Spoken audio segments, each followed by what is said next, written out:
ও যুবক, তুমি তোমার বিবেকটাকে প্রশ্ন করো। যে মালিক তোমার প্রতি এত দয়া করলেন, 20 কোটি থেকে শুধু তোমাকে দুনিয়াতে আসার সুযোগ দিলেন, তুমি তোমার বিবেকটাকে একটু প্রশ্ন করো। এমন দয়ালু আল্লাহর নাম যে মিছিলে নেওয়া যায় না, আল্লাহু আকবার বলা যায় না, এমন মিছিলে যাওয়া কি তোমার মানায়? ও যুবক, তুমি তোমার বিবেককে একটাবার প্রশ্ন করো। যে মালিক তোমাকে 20 কোটি শুক্রাণু থেকে তোমাকে শুধু দুনিয়াতে আসার সুযোগ দিলেন, এমন দয়ালু আল্লাহর নাম যেই সমাবেশে নেওয়া যায় না, যে প্রোগ্রামে নেওয়া যায় না, এমন আল্লাহর গুণগান যে জায়গায় করা যায় না, ওই জায়গায় কি তোমার জন্য মানায়? আমি আপনি যখন মায়ের গর্ভে চরম অসহায়, দল আমার খবর নেয় নাই, পীর আমার খবর নেয় নাই, নেতা আমার খবর নেয় নাই, বক্তা আমার খবর নেয় নাই, পৃথিবীর কেউ আমার খবর নেয় নাই। আমি আপনি যখন মায়ের গর্ভে চরম অসহায়, তখনও যিনি আমাকে ভুলে যান নাই, তিনি আর কেউ নন, তিনি হলেন আল্লাহ। আওয়াজ দিয়ে বলুন আল্লাহ, আবার বলেন আল্লাহ, আরেকবার বলুন আল্লাহ। দলের কাছে আপনার আমার কদর সেদিন থেকে, যেদিন থেকে দলের কথায় আপনি মিছিলে যেতে পারেন, অন্যের মাথায় বাড়ি দিতে পারেন, অন্যের জায়গা জমিন অফিস দখল করতে পারেন, সেদিন দলের কাছে আপনার কদর। আস্তে কর, ঠিক নয় কি? যেদিন আর দলের জন্য এমন করতে পারবেন না, ওদিন দলের কাছে আপনার কোনো দাম নাই, কোনো দাম নাই। একটু মনোযোগ দিয়ে শুনুন আর নিরপেক্ষভাবে চিন্তা করে জবাব দিন, নিজের বিবেকটাকে কাজে লাগান।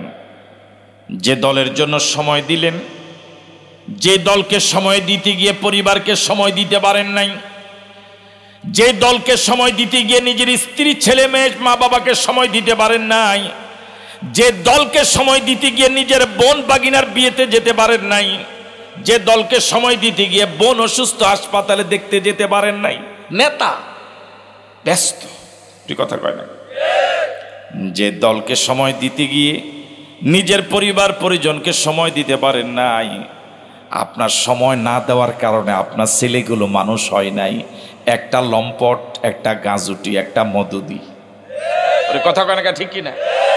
আপনি পুরা এলাকার নিয়ে চিন্তা করতে করতে এই ফাঁকে যে আপনার ফলা একটা চোর হয়ে গেছে, একটা বাটফার হয়ে গেছে, একটা চরিত্রহীন হয়ে গেছে, আপনার খবরই নেই।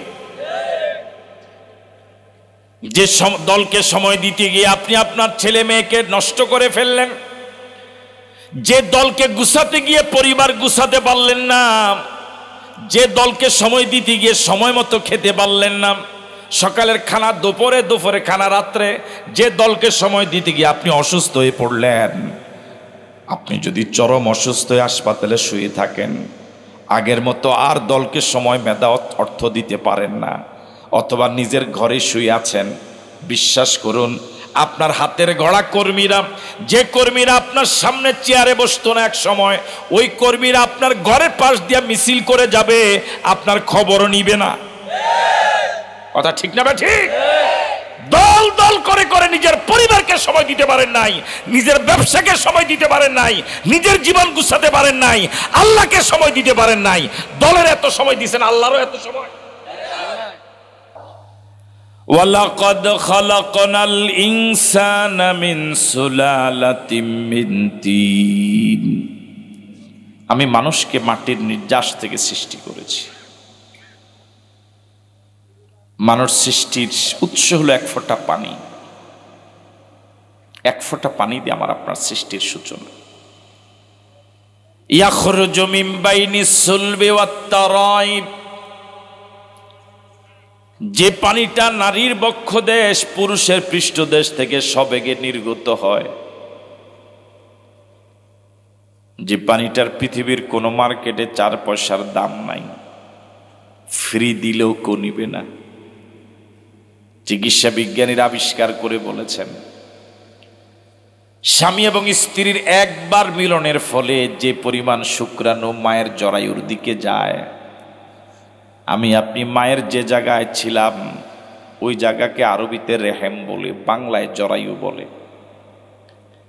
চিকিৎসা বিজ্ঞানীরা বলেন নারীর এবং পুরুষের একবার মিলনের ফলে যে পরিমাণ শুক্রাণু প্রতিযোগিতা করে মায়ের জরায়ুর দিকে রওনা হয়, ওই পরিমাণ শুক্রাণু দিয়ে একজন নয়, দুইজন নয়, 20 কোটি মানুষ হতে পারে। আরো জোরে কর, কয় কোটি? 20 কোটি। আল্লাহু আকবার। যারা গুগল ব্যবহার করেন, গুগলে মানব সৃষ্টির রহস্য এটা লিখে যদি চার্জ দেন, তাহলে এই যে শুক্রাণুগুলো প্রতিযোগিতা করে রওনা হয়, এটার পুরা সৃষ্টির সূচনা থেকে শেষ পর্যন্ত পুরাটাই পেয়ে যাবে। তিনি আমার আপনার এমন দয়ালু আল্লাহ, তিনি এমন দয়ালু আল্লাহ, 19,99,99,999টা শুক্রাণুকে তিনি প্রতিযোগিতায় টিকতে দেন নাই, মায়ের জরায়ুতে যাওয়ার সুযোগ দেন নাই, বরং প্রতিযোগিতা তিনি এদেরকে ব্যর্থ করে দিলেন। বরং 20 কোটি থেকে মাত্র একটা শুক্রাণুকে তিনি প্রতিযোগিতায় বিজয়ী করে মায়ের জরায়ুতে যাওয়ার সুযোগ দিলেন। সুবহানাল্লাহ। আরো জোরে বলেন। 20 কোটি থেকে 19,99,99,999টা শুক্রাণুকে তিনি মায়ের জরায়ুতে যেতে না দিয়ে শুধু আমার আপনার একটা শুক্রাণুকে যেতে দেওয়ার পর এবার আপন কুদরতে জরায়ুর মুখটা বন্ধ করে দিলেন। এবার বলুন তো দেখি, আমার আপনার প্রতি মালিকের দয়া কম না বেশি? একটু চিন্তা করেন, আল্লাহ যে বিবেকটা দিল, 20 কোটি থেকে আল্লাহ আমাকে শুধু বাছাই করেছে। 20 কোটি থেকে আল্লাহ শুধু আপনাকেই দুনিয়াতে আসার সুযোগ দিয়েছে। আল্লাহু আকবার। পীরের কাছে আমার আপনার কদর। যেদিন পীরকে মোট অঙ্কের হাদিয়া দিতে পারেন, পীরের বাড়িতে গরু ছাগল পাঠাতে পারেন, রাগ হইতেছেন মনে হয় কথা। যেদিন আর মোসাফাতে পীরকে মোট অঙ্কের হাদিয়া দিতে পারবেন না, গরু ছাগল দিতে পারবেন না, মায়া যদি আগের থেকে আরো বাড়েও আপনার প্রতি আন্তরিকতা থাকবে না। ঠিক কিনা? বক্তার কাছে আপনার কদর, আশরাফির কাছে আপনার কদর।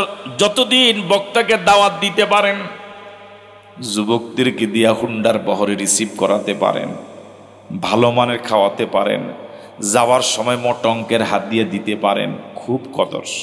জাফর আহমদ খুব ভালো, কিন্তু সব করলেন, ভালো খাওয়াইলেন, হুন্ডার বহরে রিসিভ করলেন, পোস্টারে অনেক বড় করে নাম দিলেন, কিন্তু যাওয়ার সময় ভালো অঙ্কের হাদিয়া দিতে পারলেন না। নাই মনে আপনারা গেছেন না? আমি কি কথা বুঝতে পারলাম? আমি আপনি মায়ের গর্ভে যখন চরম অসহায়, দল আমার খবর নেই নাই, নেতা আমার খবর নেই নাই, পীর আমার খবর নেই নাই, তখনও যিনি ভুলে যায় নাই তিনি আর কেউ নন, তিনি কে? এবার বলুন তো, আমি আপনি দুনিয়াতে মানুষ হিসেবে আসার পিছনে দলের অবদান কয় %? পীরের অবদান কয় আনা? বক্তার অবদান কয় আনা? তাহলে 16 আনা অবদান কার? তাহলে 16 আনা গোলামি করা লাগবে কার? বানাইলো আল্লাহ, আপনি আইন মানেন মানুষের। আবার যারা আল্লাহর আইনের কথা বলে তাদের বিরুদ্ধে মামলা দেন। আপনি কি ইসলাম বুঝেন? আপনি কি এটা দলীয় অফিস মনে করছেন? আপনি এটাকে মামুর বাড়ি মনে করছেন? মা মরে গেলে তো মামুর বাড়ি তো কি থাকে না।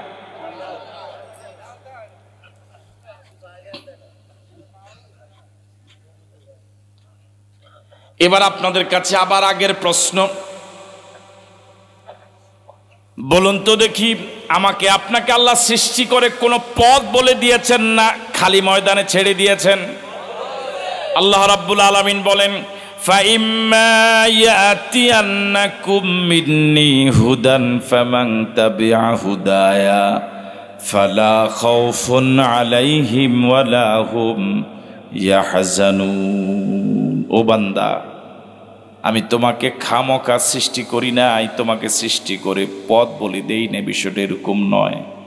আমার পক্ষ থেকে তোমাদের জন্য একটা হুদা যাবে, একটা নীতিমালা যাবে, একটা সংবিধান যাবে, একটা গাইডলাইন যাবে।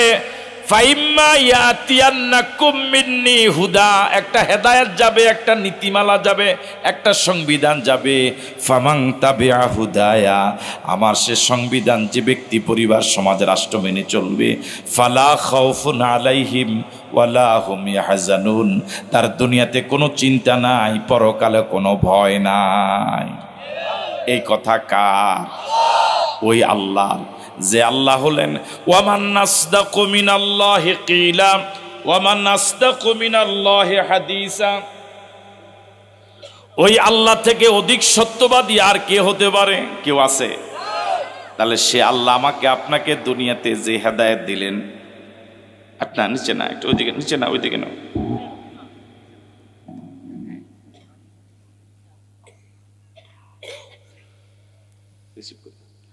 যে আল্লাহ রাব্বুল আলামিন আমার জন্য যে গাইডলাইনটা দিলেন, যে সংবিধান দিলেন, তার নাম, আরো জোরে বলেন, তার নাম।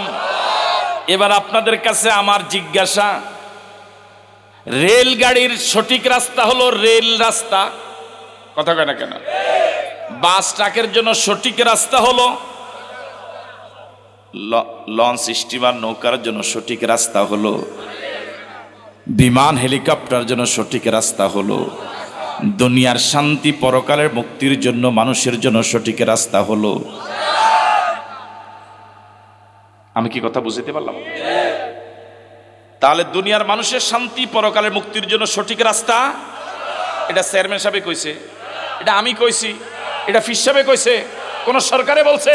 কে বলছে? এবার ট্রেন গাড়ি ভুল রাস্তা আসার কারণে কি কইছিলেন? ওরে কথা কয় না কা?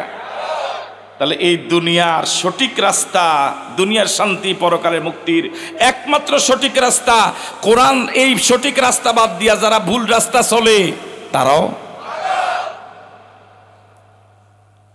কি? কিন্তু তাগরে পাগল কননি, নেতা মাব্বাস। আমি কি কথা বুঝতে পারলাম? আজ আমাদের কথাগুলো খারাপ লাগতে পারে, ভিতরে ভিতরে জলি সরকারও জিতে নারেন, কিতা কইছি বুঝছেননি? কিন্তু যেদিন হাসরের ময়দান হবে, যেদিন আর কোনো মাতবাড়ি চলবে না, সেদিন বুঝে আসবে যে আমাদের কথাগুলি সঠিক ছিল। রিমান্ডে না পড়লে তো কেউ হাসা কথা কয় না। যেদিন কবর রিমান্ড হবে সেদিন বুঝে যাবে। এবার বলুন তো, কোরআনের সঠিক রাস্তা চলার মতো লোক বেশি না কম? বরং কোরআন এই সঠিক রাস্তা বাদ দিয়া ভুল রাস্তা চলার মতো লোক। যারা কোরআনের সঠিক রাস্তা বাদ দিয়া ভুল রাস্তা চলে, তারা আবার সঠিক রাস্তা যারা চলে তাদের বিরোধিতাও করে। তাগরে দেশ বিরোধী কয়, জঙ্গি কয়, মোল্লা কয়, কথা কন ঠিক কি? আমার ভাইয়েরা, আর কেমনে বুঝাইতাম কোন? যে সকল নামাজিরা কোরআন মসজিদ দিয়ে নামাজ পড়ে, এরকম বহু নামাজিও আছে যারা কোরআন দিয়া সমাজ চলুক এটার বিরোধিতা করে, অথচ কোরআন দিয়া কি করে? আসলে বিষয়টা হলো, আমাদের দেশের সিংহভাগ মানুষ, আমাদের দেশের মুসলমানেরা ধর্মপ্রিয়, ধর্মকে মায়া করে, পছন্দ করে, দাঁড়িটু করে পছন্দ করে, কিন্তু ধার্মিক না। আমি কি কথা বুঝতে পারলাম? আমাদের দেশ কি মুসলিম দেশ না ইসলামী দেশ? মুসলিম দেশ মানে মুসলমান বেশি, আর ইসলামী দেশ মানে ইসলাম অনুযায়ী। আমি মনে বুঝতে পারি নাই। একটা লোক হলো ধর্মপ্রিয়, আর একটা হলো লোক ধার্মিক। ধর্মপ্রিয় মানে সে ধর্মরে পছন্দ করে, শুক্রবার আইলে মসজিদে যায়, মাহফিলও আইলে জীবনে হাতে টুপি মাথাত না দিল একটা কি দেয়? টুপি মাথাত দেয়। ঈদগার জন্য নতুন জামা কিনে, কোরবানিতে নামাজ না পড়লো 2.5 লাখ টাকার গরু কি দেয়? কথা বুঝিনি। রোজা না থাকলো ইফতারি লইয়া বই। ধর্ম আর ধার্মিক হলো সে ধর্মকে বুঝে শুনে কি করে। তাহলে ধর্মকে বুঝে শুনে আমল করার মতো লোক কম না বেশি? আর ধর্মকে মোহাব্বত করার মতো, মায়া করার মতো লোক।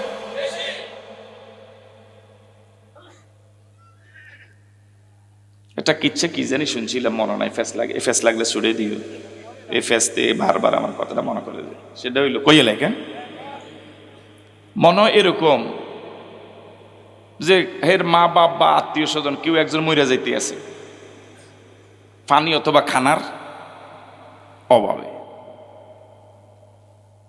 তো যেই লোক বসে আছে সুস্থ, ওর কাছে যেটার অভাবে হে মইরা যায় এটা হের কাছে আছে, খানাও আছে, কথা কয় না, খানাও আছে। কিন্তু এই খানা এবং ফানি লইয়া তে বইয়া রইছে, আর ওই রুগীটা খানা এবং ফানির অভাবে শুকাইতে শুকাইতে এ নাকের আঘাত চলে গেছে। তো এই লোকটা ওই রুগীর পাশে, মুমূর্ষ রুগীর পাশে বসা আপনজন তক শুধু কান্দে। তো আরেকজন হাইটে যায়, ভাই কান্দেন কি লেগে, মরে গেছে? কয় না, মরে কি লেগে? কই ফানি নেই, খাওয়া নাই। কোথা আপনার ইয়েতে ফানির দাম, খানা এটি দেন, দিলে তো বাঁচে।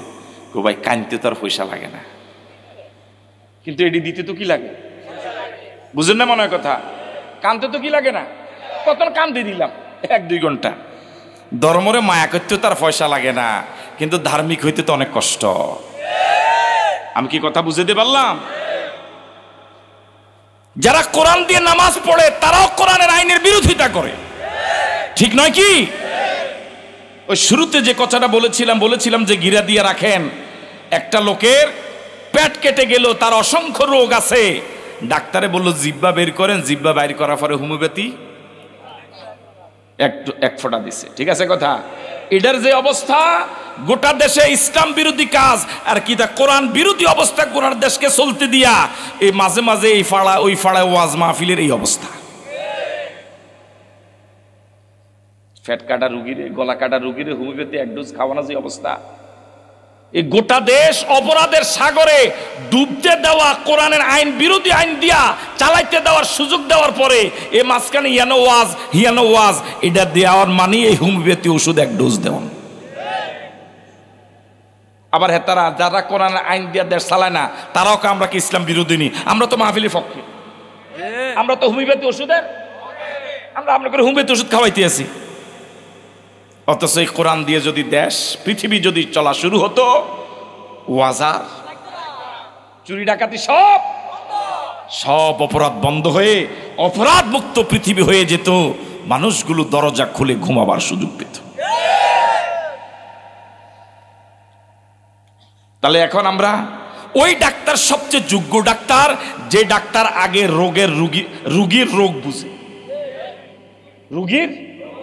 যে ডাক্তার রোগ না বুঝে আন্দাজি ওষুধ দেয়, এটা আসলে ডাক্তার না, ঠিক আছে কথা? বর্তমান পৃথিবীর মূল ওষুধ হলো, মূল রোগ হলো আল্লাহর কোরআনের বিধান অনুযায়ী সমাজ, রাষ্ট্র, পৃথিবী না চলা। এটা যদি এই রোগের চিকিৎসা যদি হয়ে যায়, বাকি রোগগুলো অটোমেটিকই হয়ে যাবে। এবার এতক্ষণ আমি যা বুঝলাম তাই না আপনাদেরকে বললাম, এবার আমার বুঝের সাথে আপনারা একমত হতেও পারেন। এবার আপনারা কি একমত না দ্বিমত? সবাই একমত? আমার কথাটা কি বুঝে আসছে? এবার যারা যারা এই জমিন আপনি দেখেন আর না দেখেন, অন্তত মনে প্রাণ বিশ্বাস করেন যে আমি চাই আমার সমাজ, আমার দেশ, আমার পৃথিবী এই আল্লাহর কোরআন দিয়া চলুক, এটা আমি চাই, এটার জন্য যা করা দরকার আমি করব, এরকম কারা কারা? সবাই দরকার নেই, কারা কারা একটু হাত তোলেন।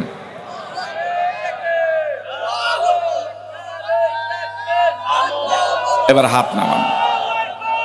আপনার এই সাক্ষীটা হয়তো নাজাতের উসিলা, আল্লাহ কবুল করুক, বলি আমিন।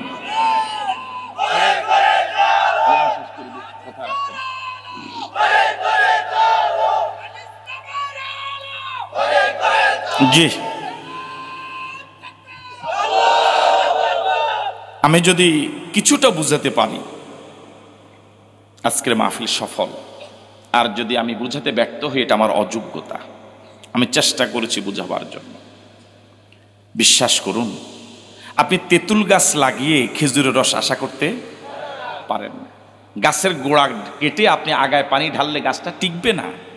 আগে আপনি রোগ বুঝেন, রোগ অনুযায়ী চিকিৎসা দেন, সমাজ কি হয়ে যাবে। আর সমাজকে অপরাধ কি বলে এটাকে, ওই যে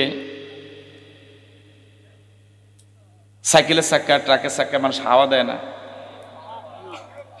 ফাম্বা দিয়ে হাওয়া বকর না, এটা হাওয়া দেয় তো। তো এর মধ্যে হাওয়া দিতেছে, মেশিন দিয়ে দেখ অথবা এমনি এমনি দেখ, আরেক কেন্দ্রে ছিদ্র, হেতে এন্দি যা দেয় 3 গুণ বাড়ি যায়। কদ্দুর টিকবো? কথা কয় নাকি? হ্যাঁ, আপনার বস্তা তো এক মুখ যদি বান্ধা থাকে, আরেক মুখে যা দেন এটা ঢুকবো। এক মুখে ঢুকাইতে আসেন, আরেক মুখে ফুরাটা খোলা, কয় বছরে বস্তাটা হুরব? কথা কর নাকা?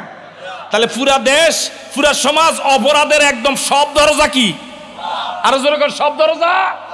যারা দরজা বন্ধ করবে হ্যাঁ তারা বড় অপরাধ করে, ঠিক না কথাটা? সুতরাং এই ওয়াজ মাহফিল দিয়া এই দরজা খোলা রাখিয়া সমাজকে অপরাধ মুক্ত বানানো, আর দরজা বন্ধ করার জন্য এটার আইন লাগবে। আপনাকে লাকসাম তুন একটা বাস রওনা হয়েছে, ঢাকা যাইব। কই যাইব? প্যাসেঞ্জার 50 জন। কয়জন? এই 50 জন প্যাসেঞ্জার খুব আল্লাহওয়ালা মানুষ, বুজুর্গ মানুষ, এলাকার মুফতি মুহাদ্দিস, এত ভালো মানুষ আর এলাকাত নাই। কয়জন? কিন্তু ড্রাইভারটা আধা পাগল। ড্রাইভার কি? আবার গত রাতে এতে মেয়াদ উত্তীর্ণ মদ, বাংলা মদ খাইয়া ফুরা টাল। একে তো আধা পাগল, একে তো বিজা বিলাই, আর হচ্ছে ফেন। বাসে ঢাকা যাইব তো কেমন? কই যাইব? হ্যাঁ, খাদু যাইব। আমাদের দেশে পাগলের একটা চিকিৎসালয় আছে পাবনা, মেন্টাল হসপিটাল, সব পাগলের চিকিৎসা ওইখানে হয়। চিটাগাং থেকে 50 জন ফুরা পাগল লইয়া, যে পাগলের বডির ভিতরে কোনো জামা কাপড় না, একদম ফুরা পাগল, ফুরা পাগল 50 জন লইয়া চিটাগাং থেকে রওনা হয়েছে পাবনা যাবে। কিসের জন্য? কিন্তু ড্রাইভার একজন এত বিজ্ঞ, প্রাজ্ঞ, অভিজ্ঞ, ঠান্ডা মাথার মানুষ। ইনশাআল্লাহ আল্লাহর মেহেরবানিতে 50 জন ফুরা পাগল লইয়া চিটাগাং থেকে ড্রাইভার পাবনা বাসটা নিতে পারবে ইনশাআল্লাহ। তো 50 জন পাগল লইয়া ড্রাইভার বাস চিটাগাং তো পাবনা নেয়, আর 50 জন দরবেশ লইয়া। সমস্যা কয় জায়গা? কথা কেন? সমস্যা কয় জায়গা? এটা যেরকম বুঝলেন, মসজিদের ড্রাইভার নিয়োগ করার সময় তো আপনাকে মাতবরি ঠেলায়, কথা কয় না কা, যেতে সূরা ফাতিহার না হেতো ইমাম নিয়োগ করার সময় প্রশ্ন করে। সুবহানাল্লাহ, কিতা বুঝি ঠিক কইলেন আন্দাজে? আমগো আগের প্রিন্সিপাল কাবি সাহেব বলেন কইতো তুই বুঝছ, তুই কিতা বুঝ কইতে বুঝ। মুরব্বী মানুষ আছিল, মানাইতো, আমগো তো এটি মানায় না। কি কইতেছিলাম? ও, ইমাম সাহেবের মসজিদের ড্রাইভার নিয়োগ করার সময় যেতে সূরা ফাতিহা না হে তো ইমামরা কি করে? আরে এমন সময় যদি কানে আর গালে একটা মারণ যাইতো, তুই দোয়ায় কোনো থারাস না, তুই অজুর দোয়া ফার, অজুর নিয়ম ফারস না, তুই ইমাম সাহেবের প্রশ্ন করস। কিরমটা লাগে চেয়ারম্যান সাহেব মেসেজটা কনসেশন বুঝুনি না কথা? মসজিদের ড্রাইভার নিয়োগ করার সময় আপনাদের তো আহারে উনে চোখ বাসে, উনে দূরেটা চোখ আর বাঁচলে কি থাকে? ইমাম সাহেব একদিন টুপি খুলি অজু করতে আছে গাঁটলাত, সভাপতি তো লোক, আপনি মসজিদের সভাপতি মনে হয় কেন? মসজিদের সভাপতি আপনি সভাপতি কে কেন? তো কি মাহফিল ডাকলেন, সভাপতি থাকে না? হ্যাঁ, ও উনি ডাকা থাকে। আচ্ছা, যাই হোক, তো মসজিদের মিটিং ডেকে ফেলছে, সাথে সাথে মিটিংয়ের এজেন্ডা কি? ইমাম সাহেবের দেখছি আজকে জোহরের সময় টুপি খুলি কি করছে, অজু করছে। তো সেক্রেটারি কয় এটা দোষ হইলো, বুঝবি এটা টুপি খুলি অজু করছে। একটা কথা হইলো, একটা ইমাম, সমাজের ইমাম টুপি ছাড়া নামাজ কি কয়? অজু করে। বাবুর কিয়ামত লাগি গেছে। ইমাম সাহেব বাথরুমে একটু 10 মিনিট দেরি, বেশি দেরি হয়েছে, আমসার রোগী, এটা লয় মিটিং নাকি? কথা বুঝেনি না? বুঝেন না? সমাজ মসজিদের ড্রাইভার নিয়োগ করার ক্ষেত্রে যেরকম আপনারা সচেতন, সমাজের ড্রাইভার নিয়োগ করার ক্ষেত্রে যদি 1000 ভাগের 1 ভাগ সচেতন হইতেন, সমাজে মদিনার আবহাওয়া বিরাজ করত। ঠিক নয় কি? মসজিদের ড্রাইভার নিয়োগ করার ক্ষেত্রে আপনারা 16 আনার ভিতরে 32 আনা, আর সমাজের ড্রাইভার নিয়োগ করার ক্ষেত্রে 100% ভিতরে 00%। কয়ানো যত 2 নম্বর তত মার। অত কথা কয় না, ঠিক কিনা? নলে সমাজ কি করতে হইতো না? তো যেরম সিন্নি এরম আল্লাহ আমাদেরকে বুঝতে বলি আমিন। ওয়াজ মাহফিলগুলোর অনেক ফায়দা, অনেক উপকার। যেমন প্রথম যে উপকারটা আমি মনে করি যে ওয়াজ মাহফিলগুলোই একমাত্র ধর্মীয় প্রোগ্রাম, যে প্রোগ্রামে একই শামিয়ানার নিচে একই স্টেজে সব দলের মানুষ এক জায়গায় জমায়েত হয়। আপনার এখানে যারা আছেন সবাই কি আওয়ামী লীগ? সবাই বিএনপি? মাতে না যে সবাই জামাত ইসলামী? তাহলে এখানে সব দলের লোকই আছেন। এটা যদি কোনো দলীয় প্রোগ্রাম হতো তাহলে অন্য দলের লোক কি এখানে আসতো? ওই চশমালা ভাই বলে না, দেখেন, এখানে যদি কোনো দলীয় প্রোগ্রাম হতো অন্য দলের কেউ এখানে আসতো? আসতো না। বরং আমাদের দেশে সাধারণত যে বিষয়টা দেখা যায়, কোনো দলীয় প্রোগ্রামের পাশ দিয়া অন্য দলের লোকেরা যেতেও ভয় পায়। ওই প্রোগ্রামে ঢুকে বসা তো দূরের কথা, এর পাশ দিয়া হেঁটে যেতেও। কেন?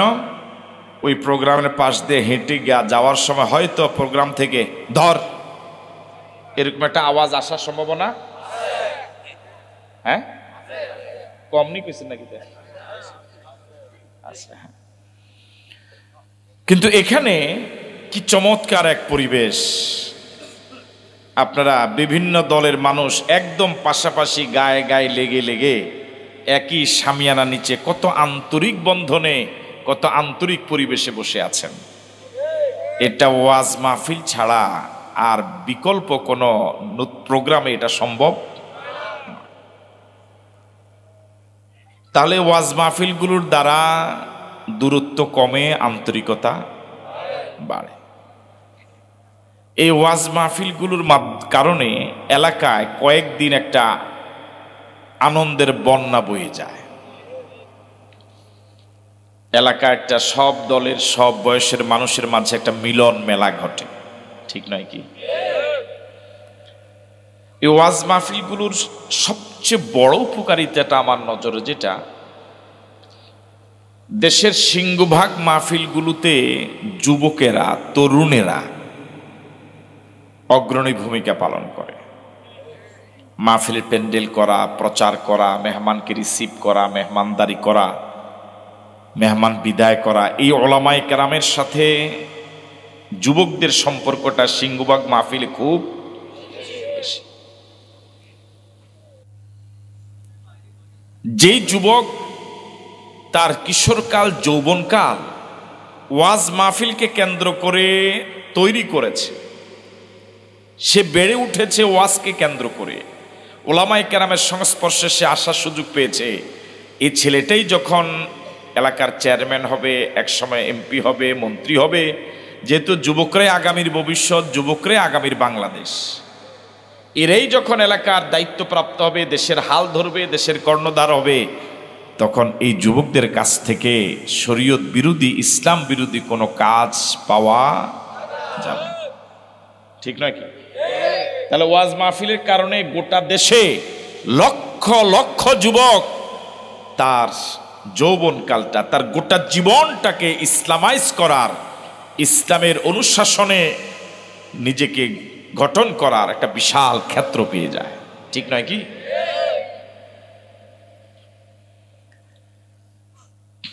ওয়াজ মাহফিলগুলোতে শ্রোতারা এসে ওলামায়ে কেরামের জবান থেকে গুরুত্বপূর্ণ আলোচনা শুনে ইসলামের জ্ঞানে সমৃদ্ধ হন, নতুন নতুন অনেক কিছু জানার সুযোগ পান, বিগত দিনের অপরাধগুলোর কথা স্মরণ হয়ে নিজেকে আল্লাহর কাছে অপরাধী হিসেবে উপস্থাপন করার মানসিকতা জাগে, নিজের মনটা নরম হয়ে যায়, পরকালমুখী হয়, ভবিষ্যতের জীবন অপরাধমুক্তভাবে চলবার জন্য একটা সংকল্প করার, সিদ্ধান্ত নেওয়ার পরিবেশ তৈরি হয়, ঠিক নয় কি? এই ওয়াজ মাহফিলগুলোতে এসে সুবহানাল্লাহ, আলহামদুলিল্লাহর বিভিন্ন জিকির আজকারের মাধ্যমে অনেক সওয়াব অর্জন হয়। অন্তত আজকে যদি মাহফিলটা এখানে না হতো তাহলে এই সময়টা তো আপনারা নিশ্চয়ই কোনো দোকানে পাটে, হাটে বাজারে গল্প গুজবে কাটাতেন। অন্তত এই অবস্থা থেকে তো বাঁচা গেল। ওনাকে হালকা একটু লাগাতে সামান্য। হ্যাঁ জি হ্যাঁ, আমি বলছি আসতে দিতেন, আপনি জোরে দিলেন। তাহলে অন্তত এই অবস্থা থেকে তো বাঁচা গেল। ঠিক আছে কথা? তাহলে ওয়াজ মাহফিলগুলোর উপকারিতা কম না বেশি? আরো আসতে বলেন। আমি যে কয়েকটা বললাম শুধু এগুলোই না, যা বলতে পারেন এরকম আরো অনেক উপকারিতা। এবার আপনাদের কাছে আমি কিছু প্রশ্ন রাখতে চাই। আমাদের দেশে, সমাজ এবং রাষ্ট্রে, গোটা পৃথিবীতে অনেক অপরাধ ঘটে, যেমন চুরি, ডাকাতি, জেনা, বেবিচার, সন্ত্রাস, মাস্তানি, চাঁদাবাজি, ইফটিজিং, ডাইল, গাঁজা, হিরোইন, বাবা, ইয়াবা, দুর্নীতি, মিথ্যা কথা, মিথ্যা মামলা, মিথ্যা সাক্ষী, মিথ্যা রায়। এগুলো ভালো কাজ, অপরাধ। এই অপরাধগুলো সমাজ এবং রাষ্ট্রে আছে না নাই? পৃথিবীতে কম না বেশি? এগুলো দিন দিন কমতেছে না বাড়তেছে? কোনো সন্দেহ নাই তো? যদি নিরপেক্ষভাবে জবাব দেন, জবাবটা এমন হবে যে সাগরের গভীর পানির নিচে, গভীর জলরাশির ভিতরে জলজ প্রাণী এবং মাছগুলো যেভাবে ডুবে আছে, গোটা পৃথিবী অপরাধের সাগর এইভাবে ডুবে আছে। তাহলে এই ওয়াজগুলো যায় কই? বুঝেন নাই? এই যে এত ওয়াজ হয়, এগুলো যায় কই? ওয়াজও বাড়ে, অপরাধও। যদি এরকম হতো যে গত 100 বছর ওয়াজ হয়েছে, 100 বছরের ওয়াজে অপরাধ 50% কমে গেছে, তাহলে আমরা আশা করতে পারতাম যে আরো 100 বছর চালাইলে ওয়াজ বাকি 50%ও কমে যাবে। হয়তো আমার হায়াত পাবো না, কিন্তু আমার প্রজন্ম, আমার পরবর্তী ছেলে মেয়েরা অন্তত অপরাধ মুক্ত একটা সমাজে বসবাসের কি পাবে? আপনাদের কি এরকম মনে হয় যে আরো 100 বছর ওয়াজ চললে অপরাধ বন্ধ হয়ে যাবে? না বললেন কেন? যেহেতু বিগত 200 বছর চলার পরও কি হয় নাই, বন্ধ হয় নাই, তাহলে বোঝা গেল আরো আগামী 200 বছর চললেও কি হবে না। তাহলে এ ওয়াজ দিয়া লাভ কি? বুঝেন নাই মনে হয় কথা? একটু পেস লাগছে না? হ্যাঁ হে কি কয়? ফুরা মানে অর্ধেক না, ফুরে ফেস লেগে গেছে। ভালো কথা কইতে, হ্যাঁ তাহলে ফুরাই ফেস লাগবে। লাইভ বন্ধ করে রেকর্ড করো। ও কত ভালো ছেলে, আলহামদুলিল্লাহ। লাইভ বন্ধ করে। জি, তাহলে আমরা একমত হলাম যে ওয়াজ দিয়া সমাজ এবং রাষ্ট্রকে অপরাধ মুক্ত বানানো, এ ব্যাপারে একমত হলাম তো? এবার আমরা কি চাই সমাজ এবং রাষ্ট্র অপরাধ মুক্ত হোক? কারা কারা চাই না হাত তোলেন তো দেখি। এবার ফেস লাগে নাই তো? না লাগল লইছিল? লাগল লইছিল কে? তাহলে আমরা কি সবাই চাই সমাজ এবং রাষ্ট্র অপরাধ মুক্ত হোক? কারা কারা চাই এবার হাত তোলে দেখান তো দেখি।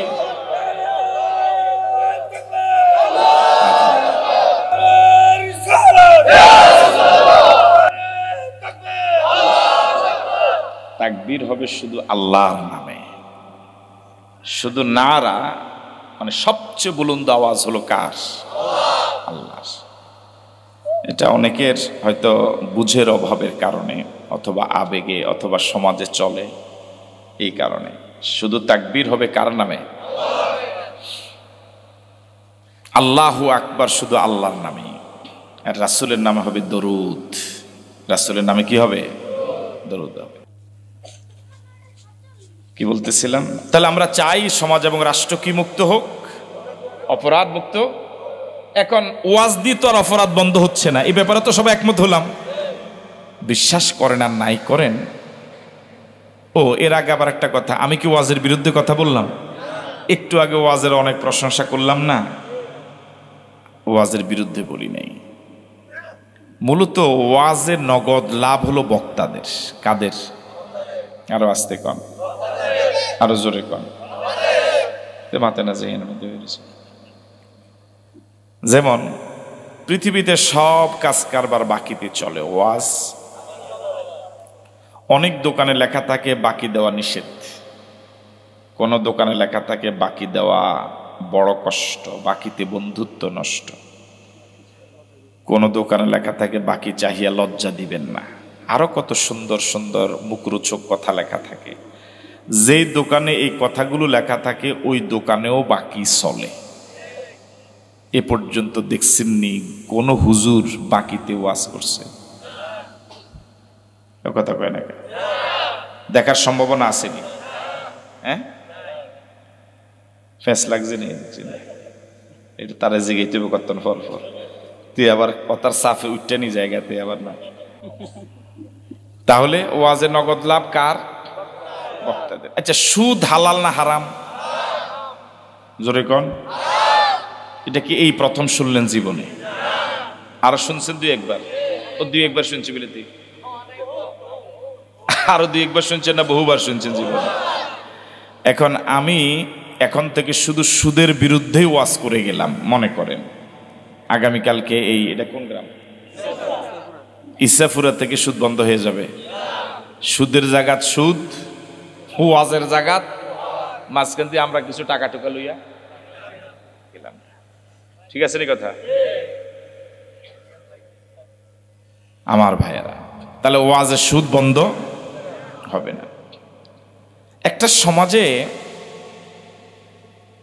সব মানুষ খারাপ না, সিংহভাগ মানুষই ভালো। এখনো একটা ইউনিয়নে যদি 10,000 মানুষ থাকে, আমার মনে হয় যে অপরাধগুলোর কথা বললাম এই অপরাধের সাথে জড়িত মানুষের সংখ্যা 500-র বেশি হবে না। আপনারা কি বলেন? তাহলে বাকি 9,500 মানুষে মোটামুটি ভালো, সহজ সরল মানুষ, হ্যাঁ, সাদা মনের মানুষ। তাহলে কিন্তু এই 9,500 মানুষ, এই 500 খারাপ মানুষের কারণে একেবারে চরম অসহায় অবস্থায় আছে। আসতে কোন মাইর আসতে পারে, ঠিক নয় কি? আমি এইভাবে বলি যে ওই 400-500 সন্ত্রাসীদের দাপটে, ওই অপরাধীদের দাপটে 9,000 9,500 মোটামুটি ভালো মানুষগুলোর অবস্থা এখন তারা রোহিঙ্গা। তারা কি? আর মালিক কে? ওই 400-500, তারাই এলাকার মালিক, তারা এলাকার মাও, ওরে কথা কয় না কা। আর 9,500 রোহিঙ্গা। আবু জেহেলের নাম শুনছেন? ওনারা শুনে নাই তো মনে হয়। আবু জেহেলের নাম শুনছেন? ভালো মানুষ না খারাপ মানুষ? যারা জবাব দেয় না তাদের আত্মীয় লাগে মনে হয়। মারামারি না লাগিয়েছিল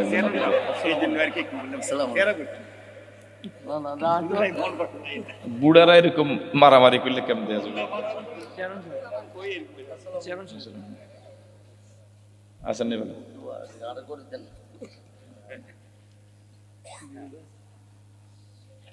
চেয়ারম্যান আইনে ভালো হয়েছে, কথাটা আজকে হেরে কম লাগবো, বুঝলেন? ওনার সাথে আরো একটা প্রোগ্রাম হয়েছিল মনে হয় ওই যে ইয়াতে, হ্যাঁ কোন জায়গাতে হয়েছিল। হ্যাঁ, ভালো মানুষ। চেয়ারম্যানরা যদি ভালো হয় সমাজ কি হয়ে যাবে? বলতেছিলাম, আবু জেহেলের নাম শুনছেন? ভালো মানুষ না খারাপ মানুষ?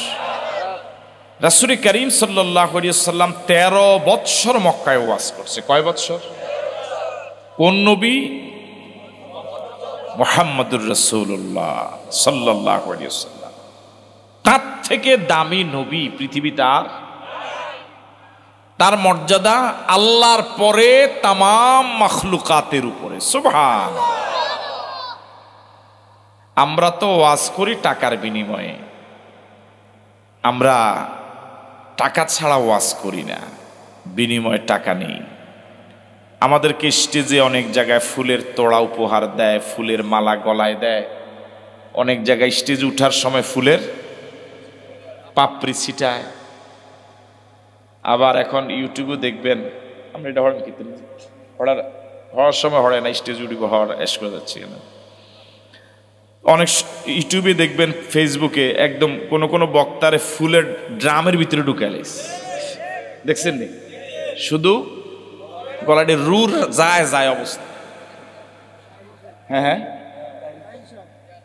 আমার ভাইরা, রাসূল ওয়াজ করেছেন, রাসূল বিনিময় পাইছেন পাথরের আঘাত, ঠিক নয় কি? রাসূল 13 বছর মক্কা আলোচনা করেছেন, দাওয়াত দিয়েছেন কোরআনের। রাসূলের দাওয়াত, রাসূলের ওয়াজ আবু জেহেল 13 বছর শুনলো। সোজা হইছে না হয় নাই? কথা কন, হইছে? ওই আবু জেহেল মরে গেছে বহু আগে। আবু জেহেলের নাতিফুতি, তার কর্মী, তার মুরিদ, তার আদর্শের লোক, তার অনুসারী এখন আর পৃথিবীতে নাই। থাকলো আমগো বাংলাদেশও নাই, এটি সব ইন্ডিয়া, সব সৌদি আরব, এরকম। আমগো বাংলাদেশও আছে হালকা, হ্যাঁ আছে। এবার আপনাদের কাছে আমার প্রশ্ন, মূল আবু জেহেলে রাসূলের ওয়াজ শুনে 13 বৎসরে ভালো হলো না, সোজা হইল না। ওই আবু জেহেলের মুরিদ, কর্মী, অনুসারী এখন যারা পৃথিবীতে আছে, কোন হুজুরের ওয়াজে, কোন পিশাবের পানি পড়ায় তারা ভালো হবে? হইব? রাগ হইছে মনে কথাটি নেই। যেই একটু আগে যে উদাহরণ দিলাম, একটা এলাকা 400-500 লোক এরকম বড় মাপের অপরাধী, তারা কিন্তু ওয়াজ মাহফিলের আয়োজনও করে না, ওয়াজ মাহফিল শুনতেও আসে না, বরং বিভিন্ন জায়গায় ওয়াজ মাহফিল বন্ধ করার পিছনে তারা দায়ী, ঠিক কি না? তাহলে এখন করণটা কি? সমাজটা কি এইভাবে চলুক, না সমাজটা অপরাধ মুক্ত হোক? ওয়াজ দিতে হয় না, তাহলে এখন কি করা? সমাজকে, রাষ্ট্রকে, পৃথিবীকে যদি অপরাধ মুক্ত বানাতে হয়, তাহলে ওয়াজ দিয়ে নয়, আইন দিয়ে হবে। কি লাগবে? আরো আস্তে কন, আরো জোরে কন। আইন লাগবে। বাংলাদেশে আলেমদের মধ্যে ঝগড়াঝাটি আগের তো অনেক কমছে না? ও কেমনে বাড়ছে দেখি, দেখো আমি যা কি সব উল্টা কয় তারা। আলেম ওলামাদের ভিতরে ঝগড়াঝাটি একটু কমছে না? এরকম কাজ্জা পৃথিবীতে আর কোন গ্রুপের ভিতরে আছে আমার জানা নাই। ইবলিসে অন্যান্য শয়তানেটি সব অন্যান্য লোকের কাছে বিক্রি করছে, আর হিংসা আর অহংকার এই দুটো আমার কাছে বেশি গেছে। চেয়ারম্যান সাহেব বুঝিনি কথাটা? মানে ইবলিসের শয়তানি যা আছে এটি সব অন্যান্য পাবলিকের কাছে বেচছে, আর হিংসা আর অহংকার এই দুইটা আমগো হুজুরের কাছে বেশি গেছে। আমগো মতো এরকম এই দুইটা কিনার মতো ভালো কাস্টমার ইবলিসে আর পায়নি। এখনো বাংলাদেশে আওয়ামী লীগ আর বিএনপি, আমনে কোনটা? আওয়ামী লীগ। বাংলাদেশে এখনো আওয়ামী লীগ আর বিএনপি যত কাজেই হোক, এলাকায় এখনো কিন্তু দুইজনে একসাথে বসে চা খায়। কথা কয় না, ঠিক কিনা? আওয়ামী লীগের মাইয়ার বিয়াত বিএনপি কি পায়? বিএনপির ফোলার বিয়াত দাওয়াত। আপনি কি শুধু আওয়ামী লীগ চাই নিয়ে দাওয়াত খান? বিএনপি যান না? যান। মুখ দিনা কথা কই, মাথা লাইন খায়। হ্যাঁ, তাহলে এখনো তাদের ভিতরে এত ঝগড়াঝাটি হওয়ার পরও তারা এক জায়গায় বসে চা খায়, একজনের মেয়ের বিয়েতে আরেকজনের দাওয়াত পায়। কোনো হুজুরগুলো দেখছেননি?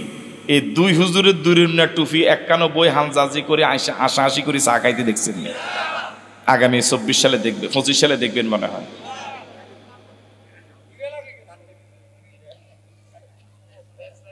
বুঝছেন নি কথাটা?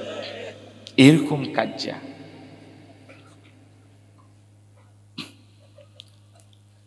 অবস্থা হলো এই,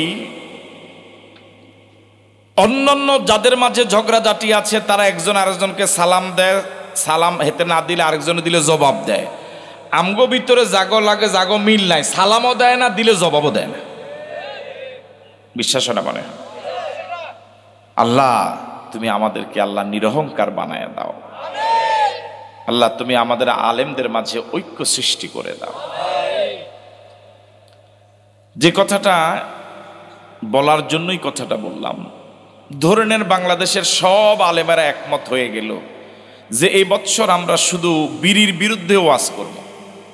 মনে করে এ 6 মাস বাংলাদেশে যত হাজার যত লাখ ওয়াজ হবে, শুধু কি কথা কয় না, বিড়ি বন্ধ হইব? বরং আরো বাড়বো, যেতে খায় না কির সব হুজুর যেহেতু এটার বিদ্যুৎ লাগছে, এটা খাইছে কি মজা। কথা বুঝেন না মনে হয়। কিন্তু ঢাকাতে যদি সরকারে আইন করে যে ধূমপান যদি কেউ করে 10,000 টাকা জরিমানা, 2 বছরের জেল, এই আইনটা যদি কার্যকর হয় কয় বছর লাগবে বিড়ি বন্ধ হইতে? তাহলে ওয়াজে বিড়ি বন্ধ হবে না, কিসে বন্ধ হবে? জোরে বলেন কিসে?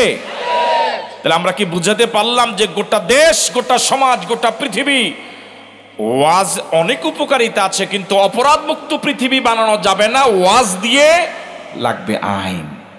কি লাগবে? আরো জোরে বলেন। এবার আসুন আইনের ব্যাপারে যেহেতু আমরা একমত হলাম, আইন এখন 2 প্রকার। কয় প্রকার বলুন? আল্লাহর আইন, এত আসতে বললেন, আপনার কি আমার প্রতি রাগ মনে হয়? কার আইন? আইন কয় প্রকার বলুন? আল্লাহর আইন, মানুষের আইন। এখন পৃথিবীকে অপরাধ মুক্ত বানাতে হলে আল্লাহর আইন লাগবে না মানুষের আইন দিয়ে সম্ভব? কেন? আচ্ছা, মানুষের আইন দিয়ে সম্ভব না কেন? বুঝতেছেন আমার কথা? একটু মনোযোগ দিয়ে শুনেন। পৃথিবীকে অপরাধ মুক্ত বানানো মানুষের আইন দিয়ে সম্ভব নয় কেন?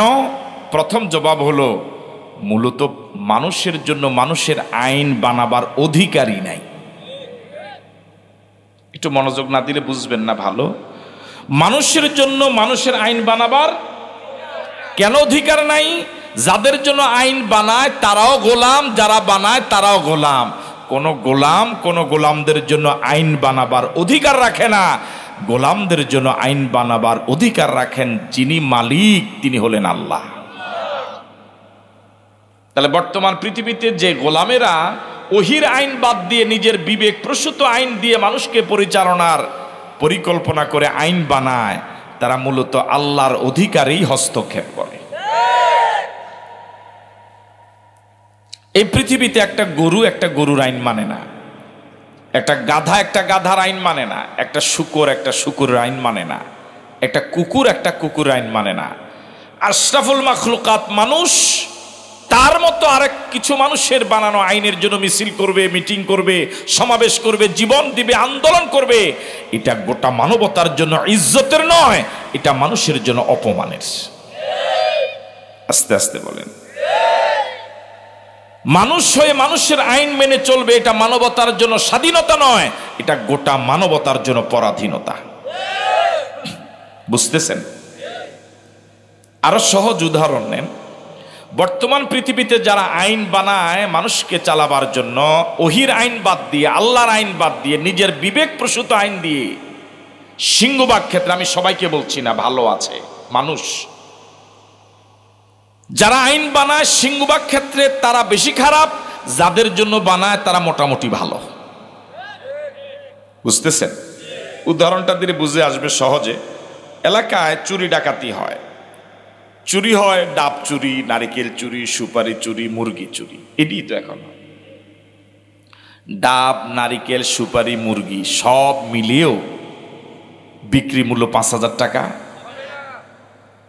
কিন্তু এই গ্রামের এই 5,000 টাকা ডাব, নারিকেল চুরি যারা করে তাদেরকে ধরার জন্য, তাদেরকে শাস্তি দেওয়ার জন্য সমাজের, রাষ্ট্রের যারা আইন বানায়, সিংহভাগ ক্ষেত্রে তারা এক কলমের খোঁচায় 10,000 কোটি টাকা চুরি করে লইয়া যায়। তাহলে বড় চোরকে? আমি কি কথা বুঝতে পারলাম? যারা এক কলমের খোঁচায় 5,000 কোটি টাকা চুরি করে, 3,000 কোটি টাকা চুরি করে, ওর এই পরিমাণ চুরির তুলনায় ডাব, নারিকেল, সুপারি এটা কোনো চুরি না। বরং যেই যোগে হাজার কোটি টাকা চুরি করার সুযোগ থাকার পরেও যেই লোকে ডাব, নারিকেল, সুপারি চুরি করে তারে নোবেল পুরস্কার দেওয়ার দরকার। যাদের জন্য আইন বানায় তারা একটা বালিশ কিনে 250 টাকা দিয়া, আর যারা বানায় তারা একটা বালিশের মূল্যের বাউচার করে 50,000। কথা কয় না কেন? যাদের জন্য বানায় তারা একটা পর্দার কাপড় কিনে এটার ভাউচার হলো 5,000, আর যারা আইন বানায় তাদের একটা পর্দার কাপড়ের ভাউচার হলো 2.5 লাখ। বুঝেন নাই? যাদের জন্য আইন বানায় তাদের খাটের নিচে থাকে মাটি অথবা মুরগার খোয়া, আর যারা আইন বানায় মাতবার তাদের খাটের নিচে তেলের গোডাউন। সুবহানাল্লাহ কই এলাম, তারা ধরে আনেন। আমি কি কথা বুঝতে পারলাম? তাহলে গোটা পৃথিবীতে যারা গোটা পৃথিবীকে মাতবারি করে শাসন করে তারা বেশি খারাপ, অধিকাংশ ক্ষেত্রে যাদেরকে শাসন করে তারা তুলনামূলক অনেক ভালো। এক লোকে ব্যাংকের নিয়ম হলো আপনি যত টাকাই উঠাবেন শেষে টাকার পরে মাত্র লেখা লাগে। তো ধরে নেন আপনাদের চেয়ারম্যান সাহেব খুব ধনী মানুষ, উনি 1 কোটি টাকা উঠাবে, তো উনি লেখছে 1 কোটি টাকা মাত্র, 1 কোটি টাকা। জাফর আহমদ সাহেব উনি এত ধনী মানুষ না, উনি উঠাইব 5,000। উনি উঠাইব কত? উনি 5,000 টাকা লেখার সময় দেখে ফেলেছে চেয়ারম্যান সাহেব 1 কোটির সামনে কি লিখছে, এটা দেখে ওনার মাথা গেছে পুরা গোলাইয়া। কথা বুঝেন নেই? এ কারণে আলাবলা হয়ে গেছে। আলাবলা বুঝেন? হ্যাঁ, কি জন্য? যে 1 কোটির সামনে যদি মাত্র লেহে আমি 5,000-এর সামনে কি লিখতাম। দীর্ঘ সময় চিন্তা করে কোনো কুল কিনারা না পাইয়া শেষ পর্যন্ত লেখছে, নিজের বুঝে যা আইছে 5,000 টাকা কিছুই না। এখন এটা নিয়ে দিছে আমগো এই হুজুরের কাছে, হুজুরের ম্যানেজার। তো হুজুরের কাছে নিয়ে দিছে, ম্যানেজারের কাছে নিয়ে দিছে, ম্যানেজারে কয় টাকা ফরে আগে বইয়েন। কয় যে 20-25 বছর ব্যাংকে চাকরি করি, এর না বেদের বেরাম, বেদের বেরাম বুঝেন এরকম না। আর এই কিছুই না যে লিখলেন 5,000 টাকা, এটা কারণটা কি? তো জাফর আমার সাহেব কয়, স্যার আমি তো সোজা সরল মানুষ, চেয়ারম্যান সাহেব লিখলো 1 কোটি টাকা মাত্র। তো আমি চিন্তা করলাম 1 কোটি জীবনে আমি দেখিও নাই, এটা যদি মাত্র হয় তো আমার 5,000 তো আমি মনে করছি এটাই লিখলে ভালো হইব। 10,000 কোটি 4,000 কোটি টাকার তুলনায় 5,000 ডাব নারকেল সুপারি চুরি তো চুরি না। আমি কি কথা বুঝতে পারলাম?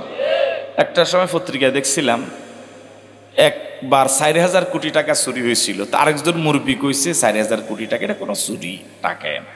খেয়াল আছে না আপনাকে মুরব্বীর কথা? তাহলে মানুষের আইন দিয়ে মানুষকে সোজা বানানো, অপরাধ মুক্ত বানানো সম্ভব নয়। যারা গোটা পৃথিবীতে মানুষকে শাসন করার জন্য আইন বানায় অথচ নিজেরা এর থেকে বেশি বড় অপরাধ করে, যদি তাদের লজ্জা থাকতো আইন বানানো তো দূরের কথা, মানুষের সামনে চেহারা দেখাতো না। তাহলে আমরা কি একমত হলাম যে গোটা পৃথিবীকে অপরাধ মুক্ত বানাবার জন্য আল্লাহর আইন বাদ দিয়ে শুধু মানুষের আইন দিয়ে সম্ভব নয়? এ ব্যাপারে কি সবাই একমত হলাম? তাহলে কার আইন লাগবে? আরো জোরে বলেন, কার আইন লাগবে? এখন প্রশ্ন, আল্লাহর আইন লাগবে কেন? একেবারে এক কথা, সহজ কথা জবাব হলো, যেহেতু তিনি আমার স্রষ্টা। আমি কেন আল্লাহর আইন মানব?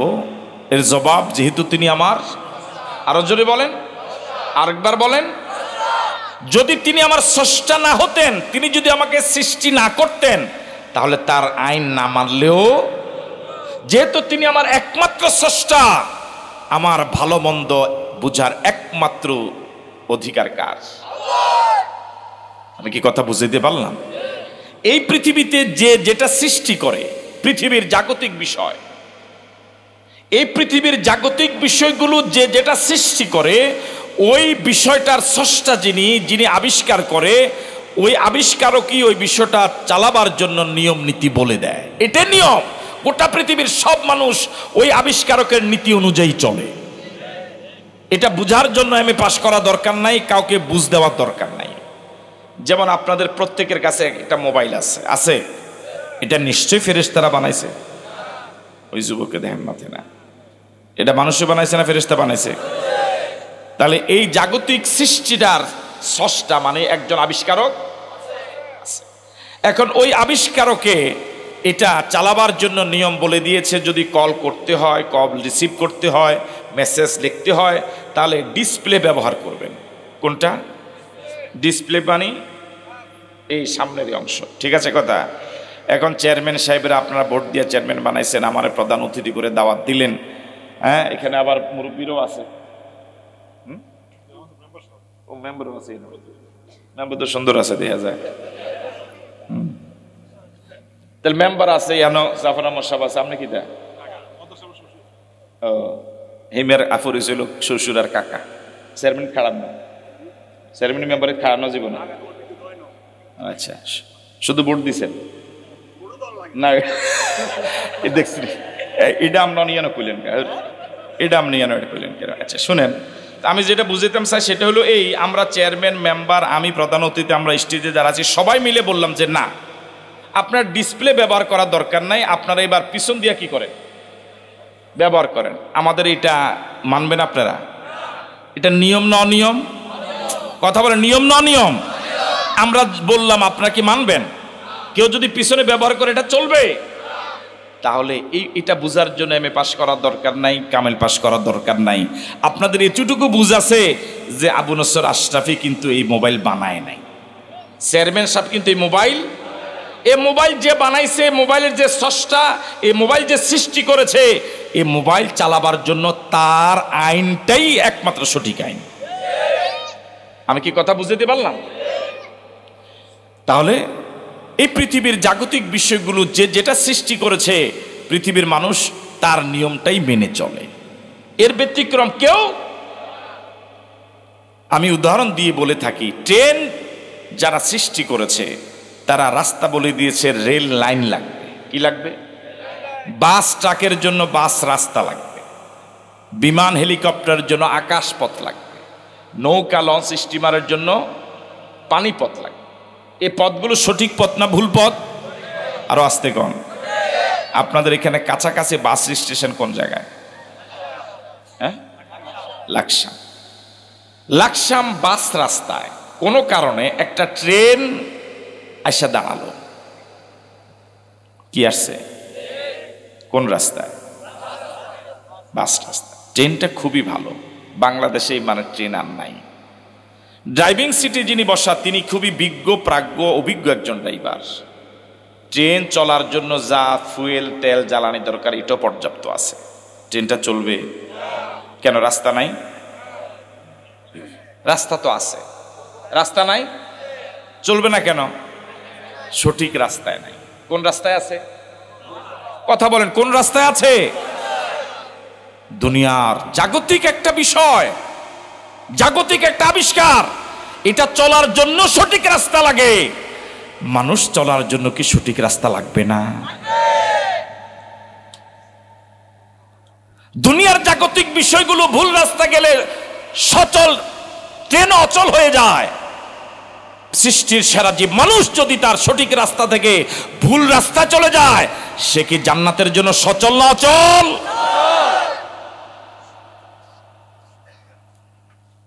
এখন ট্রেনের ড্রাইভার বাস রাস্তায় লাকসাম, উনি খুব চেষ্টা করতেছে ট্রেনটা চালাবার জন্য। একেবারে চেষ্টা এরকম যে মাথার গাম। আপনারা দেখে এই অবস্থা দেখে কি তারে সুস্থ বলবেন না পাগল বলবেন? আরো আসতে কম।